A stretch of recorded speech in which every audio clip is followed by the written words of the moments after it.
Okay. Welcome to Football's Golden Oldies from the Toll House in Lancaster, part one of the great Bill Shankly.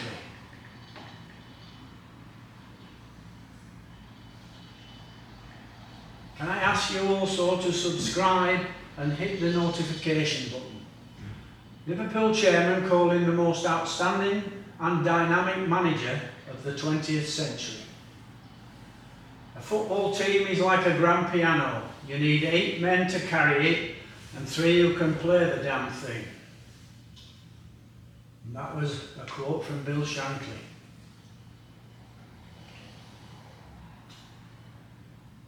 Shanks is more than just a legend. I swear I saw him recently in the dusk of a winter evening as menacing clouds rolled in across the Mersey. The last man out of Anfield, switching off the lights, slamming the door shut, then shuffling across the car park towards the Shankly gates before heading off down the Anfield Road, pulling the gates to and locking them securely. Gates almost too heavy for a man of his age, then off home towards West Derby, a squarish figure in his white mac, the little tough guy, a slight stiffness in his walk, the legacy of 60 years of football. Connoisseurs of the early Jimmy Cagney would recognise the style. Tell us you haven't gone, Bill. Tell us you're still there, keeping an eye on things. Maybe it was Shankly, maybe it wasn't. In the half light of a dull moon, you can never be sure. It was probably just my old memory playing tricks, but others have felt his presence too, stalking the corridors, visiting the old boot room, or sitting in the corner of the dressing room.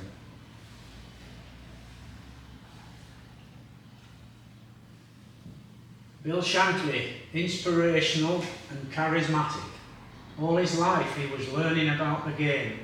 He absorbed everything like a sponge, ready for the moment he became a manager. His biggest attribute was his leadership. People follow great leaders, and Bill was certainly one of those. Let's go back to the beginning, to a place 20 miles south of Glasgow, the mining village of Glenbuck, which has now ceased to exist, as you can see from the bottom photograph. The top photo is Glenbuck, population 700, when Willie, as he was always known in Scotland, was born, and the bottom photograph is Glenbuck in 2015.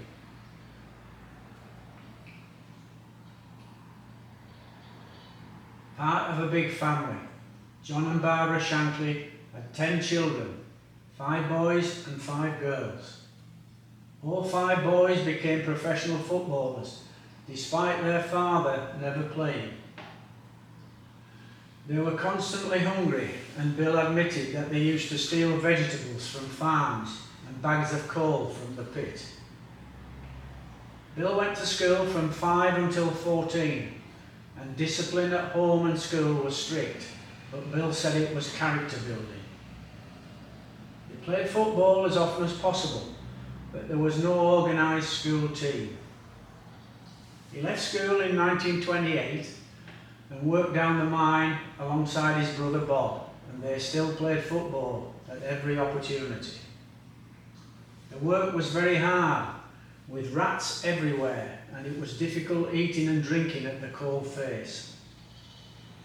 The pit closed in 1930, and Bill faced unemployment.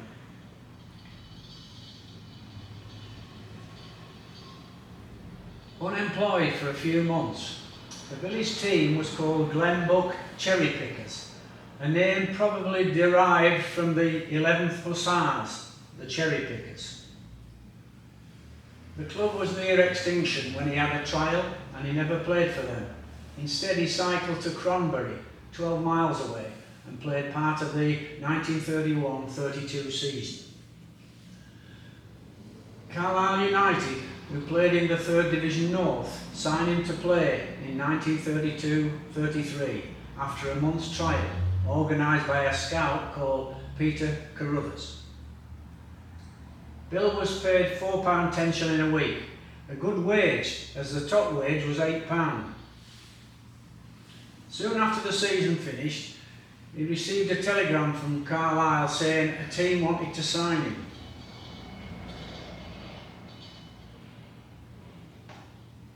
Preston North End, who played in the second division, offered £500 to Carlisle, and Bill received £50 plus a £10 signing on fee and £5 a week. His brother Alec convinced him to sign, and he made his first team debut on December 9th, 1933 in a 5-0 win over Hull City.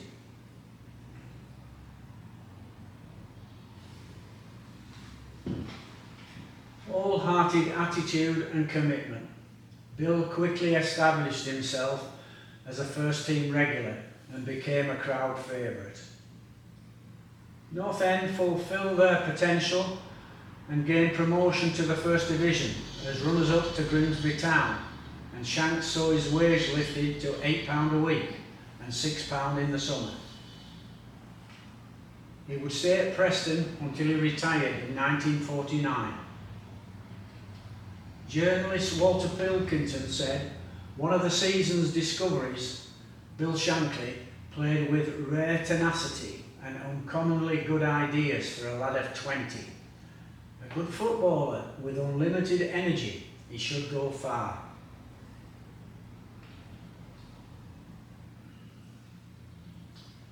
A wonderful FA Cup victory. Preston won the FA Cup in 1938 with a penalty by George Much in the 119th minute. It was the first final to be broadcast on TV, and the commentator said after 29 minutes of extra time, "I'll eat my hat if there's a goal scored now." He later ate a hat made of cake and marzipan. Tom Finney, 16, you can see him extreme left with like a goalkeeper's jersey on, but he didn't play in the game.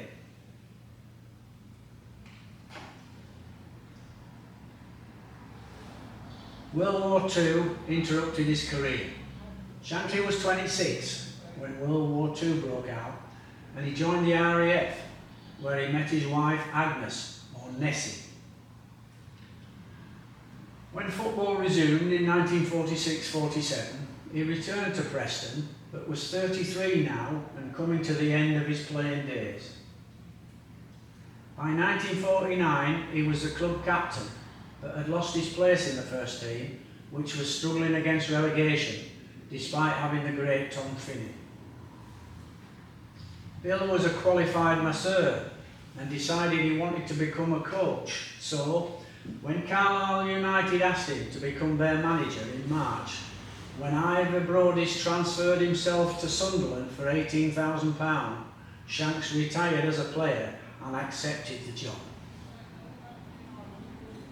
Shankly's departure was resented by some at the club, and he was refused a benefit match to which he was entitled.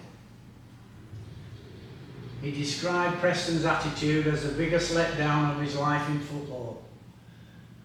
"I often wonder why directors in particular never do the right thing. It seems to always be about settling old scores, to seek revenge." Bill was succeeded in the North End team by Tommy Docherty, and Bill advised him to simply put on the number 4 shirt and let it run around on its own, because it knows exactly what to do.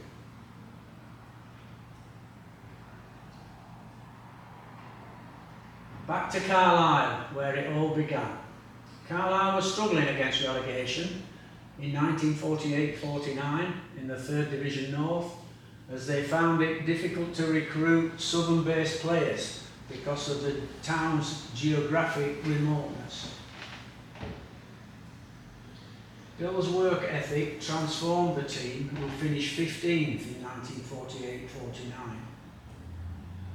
They improved to 9th in 1949-50 and then to 3rd in 50-51, almost gaining promotion.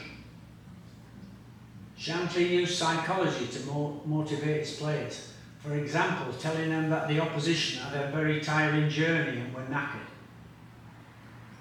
He urged the local population to support the team, and before the game he would use the public address system to tell the crowd about team changes and his strategy for improving the team. Brunton Park was dilapidated, and Bill even burned the playing kit before the team travelled to Lincoln City, and he stopped the bus in Doncaster to buy a new kit at a sportswear shop. Season ticket sales in 50-51 reached an all-time high, and Carlisle challenged strongly for promotion. But guess what? The directors reneged on a bonus for the players, so Bill resigned on a matter of principle, and he accepted an offer from Grimsby Town to become their manager after an unsuccessful interview at Liverpool. He was interviewed by Liverpool, and they said he would select the team, but then the directors would look at it and make changes if they thought it was necessary. His record at Carlisle was 42 wins and 22 defeats in 95 matches. Yet once again you've got the directors who are clueless, interfering again.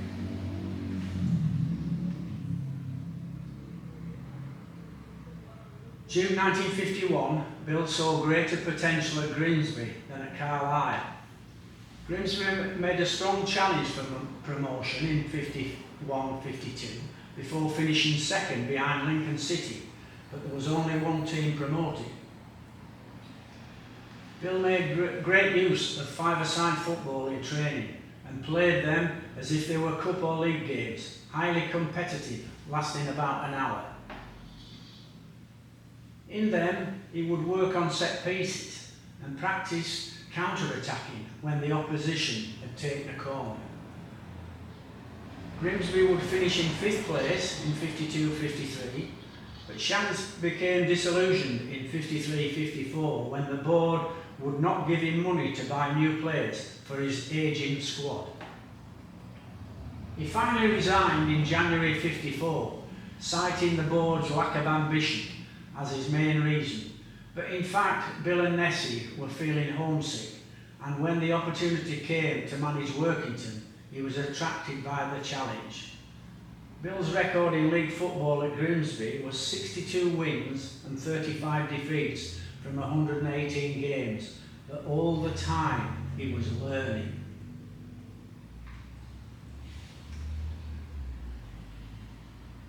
Workington were near the bottom of the 3rd Division North in 53-54.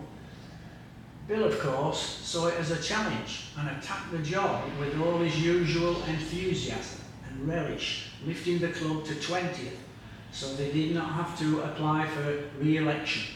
There were 24 clubs in the league. The club operated on a shoestring, and Bill had to answer the phone, deal with the mail on an ancient typewriter, and go to the bank each week to collect the payroll. The fact that they shared the ground with the local rugby league club meant Bill had numerous arguments about the damage they were doing to the playing surface of his pitch. Bill resigned on November 15, 1955 to take the post of assistant manager at Huddersfield Town, working with the old Preston player and his friend Andy Beattie, who was left back for Preston North End in the 1938 FA Cup final.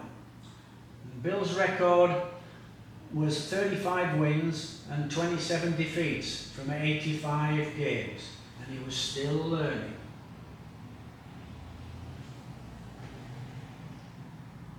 A new role at Huddersfield. Shanks began as reserve team coach, where he found several promising players who would graduate to the first team after Town were relegated at the end of 55-56. Beattie resigned on November 5th, 1956, and Bill succeeded him. On Christmas Eve, Shanks gave a first team debut to 16-year-old prospect Dennis Law. Bill did not gain a promotion at Huddersfield, the team finishing 12th in 56-57, 9th in 57-58 and 14th in 58-59. On December 21st, 1957, Huddersfield lost 7-6 to Charlton Athletic after leading 5-1 with 27 minutes left to play. On another occasion, Huddersfield beat Liverpool 5-0 with 10 men. And Shanks recalled the Liverpool directors left the ground in single file as if they were in a funeral procession.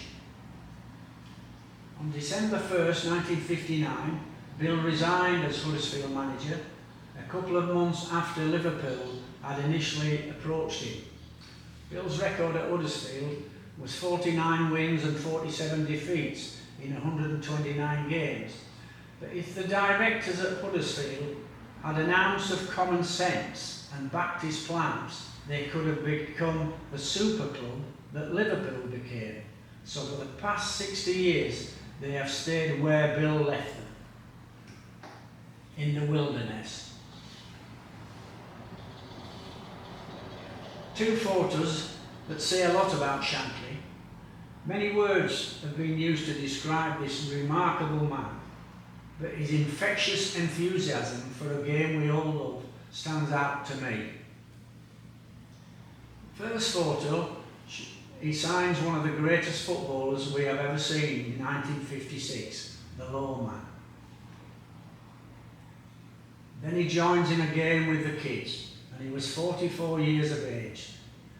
When Bill went to Liverpool, he tried to take Dennis Law with him, but Liverpool could not afford to buy him. Matt Busby also offered £10,000 for Dennis in the 1950s and would have to wait until 1962 to pay £115,000 for him from Torino. The photo on the right reminds me of a story that Ivor Brody's told me when he used to train at Carlisle after selling himself to Sunderland. He said that after training, Bill always insisted on playing five-a-side, but it turned out into Bill against Ivor, and the game didn't end until Shanks won.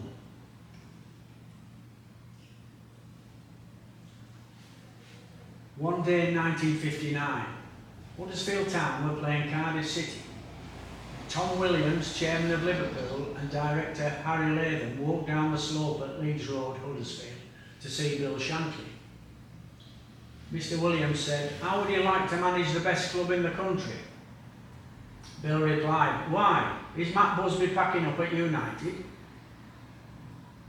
Bill knew right away that was it, but he said, "I will consider it." Bill had no doubts at all about joining Liverpool. They had a great crowd. The atmosphere was reminiscent to Rangers and Celtic, but the situation was appalling. Everton were in the First Division, and Bill had been to Anfield to watch a Liverpool Senior Cup final between the two clubs. Bobby Collins turned Liverpool inside out. Everton hammered them. The atmosphere was awful.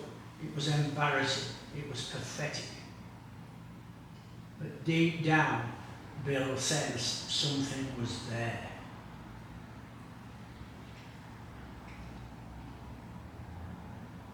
Shankly on his vision for the club.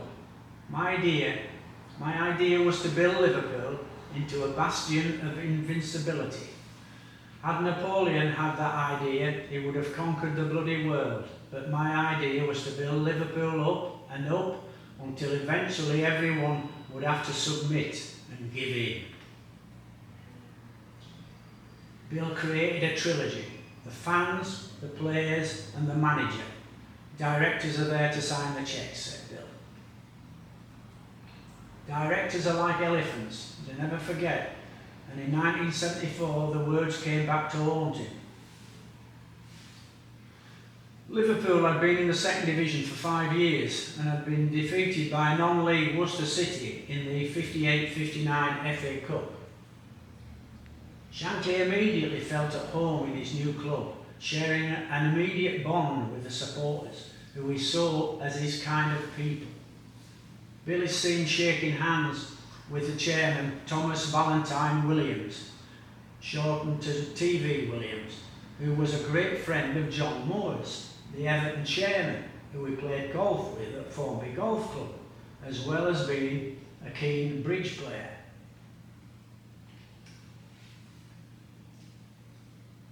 December 1959, Bill was appalled by what he found at Liverpool. The Anfield ground was an eyesore and dry as a bone, so Bill asked the groundsman, "Where is your watering equipment?" "We don't have any because there's no water," said the groundsman.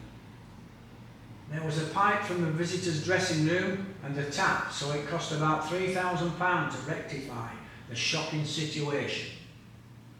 Former centre-half Tom Bush took Bill and Nessie to look at houses, and they called in at the training ground at Melwood. It was a wilderness. The people were thirsting for success. The club had been in the doldrums too long. They had never won the FA Cup, and they were in the second division. And did you know that Liverpool didn't always play in red? They started off in blue.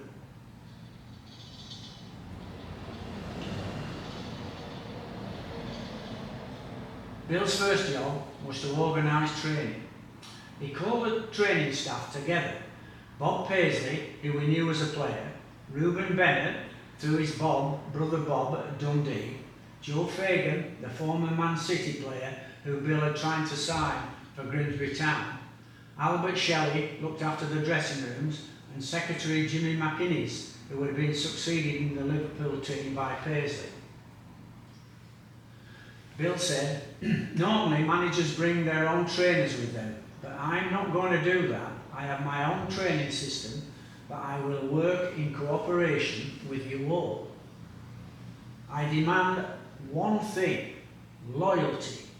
No stories leave our group, or the man with the story will be sacked, even if he has been here for 50 years. Everything we do will be for Liverpool Football Club. We will be loyal to each other. That leads to strength, and maybe one day we'll get the players we need as well."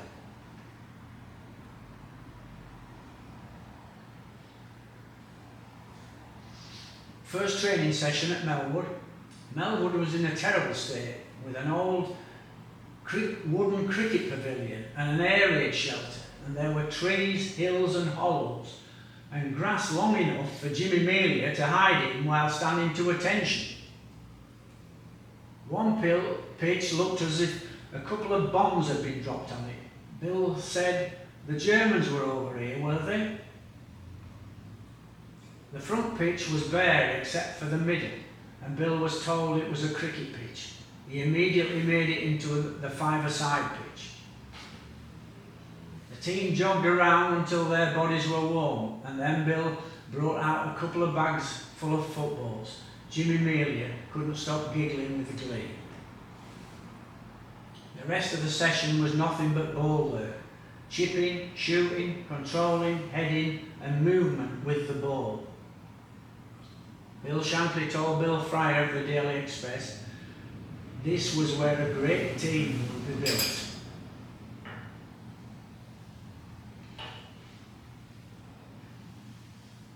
Quick decision after a 4-0 defeat by Cardiff City.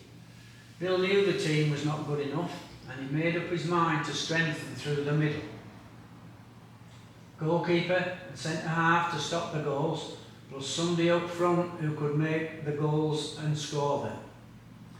And this was a formula followed by Brian Clough at Derby County and Notts Forest. Brian idolised Bill Shankly. At the same time, the club was overburdened with players, with the maximum wage at £20. Within a month, Bill put 24 players on the transfer list, and they all went within a year. Knowing what needed to be done was one thing, but convincing the directors was another. Bill had to fight and argue continually every day and persuade them not to do everything on the cheap. Only the best was good enough for Liverpool in Bill's world. I hope you enjoyed part 1 of the great Bill Shankly. And can I ask you once again to subscribe and hit the notification button.